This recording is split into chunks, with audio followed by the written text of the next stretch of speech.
Well, I bought more stuff. Starting with The Thing on 4K Blu-ray. I'd never actually seen this movie until I bought it on 4K Blu-ray because as of right now, it's not streaming anywhere.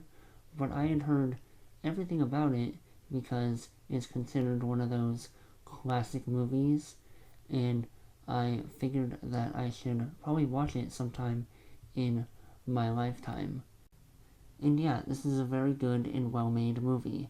And even though I had heard everything there is to know about this movie, I still had a fun time watching it all the way through.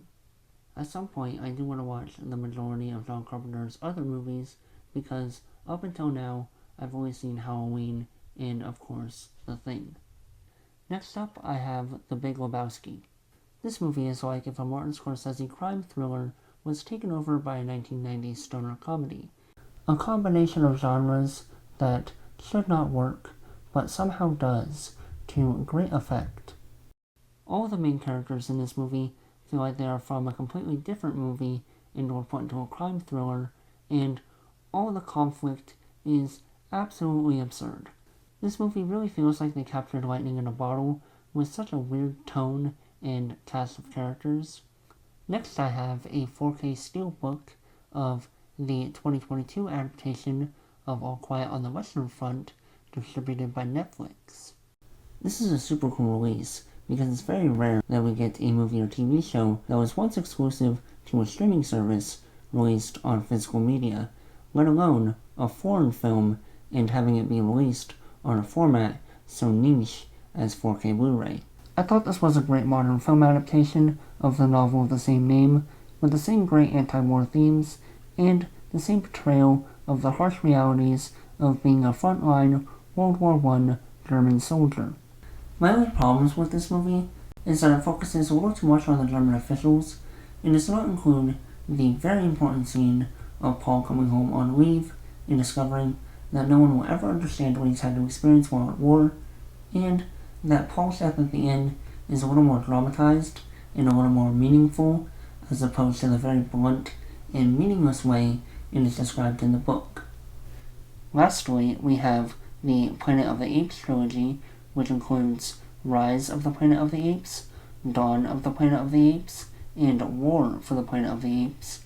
All three of these movies are absolutely fantastic, and I just love how throughout this trilogy you can see with each new installment how the films just get better and better.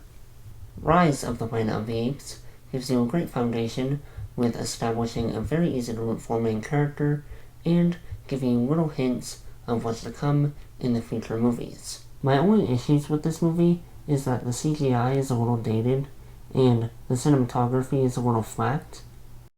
Then you have Dawn of the Planet of the Apes, which is masterfully directed by Matt Reeves, has great cinematography by Michael Saracen, and tells the story of a group of apes that just want to live harmoniously, a very vengeful ape, and a group of desperate humans. I thought this movie had a lot of great things to say about the nature of humans, and weirdly about destiny, because it seems like throughout the entire movie, the apes and the humans are destined to go to war with one another, but they do try a lot of different things to try and come to some compromise, but it seems that no matter what they do, they cannot escape the fact that they will go to war with one another.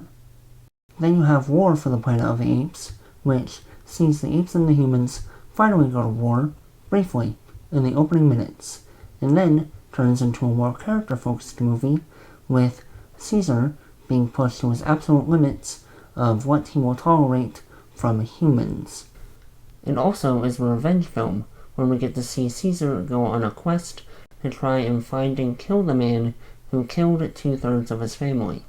And we get to see Caesar at his lowest point, where he has little to no regard for human life, which is very out of character for him, and little to no regard for his own life. Overall, this movie had a great story, a villain that you just loved to hate with the Colonel, and introduced a great new side character with Bad Ape. Overall, I thought Matt Reeves really stuck the landing with the ending chapter for this trilogy. So, those were all the 4K Blu-rays that I bought recently. I hope you guys enjoyed this video, and I will see you in the next one.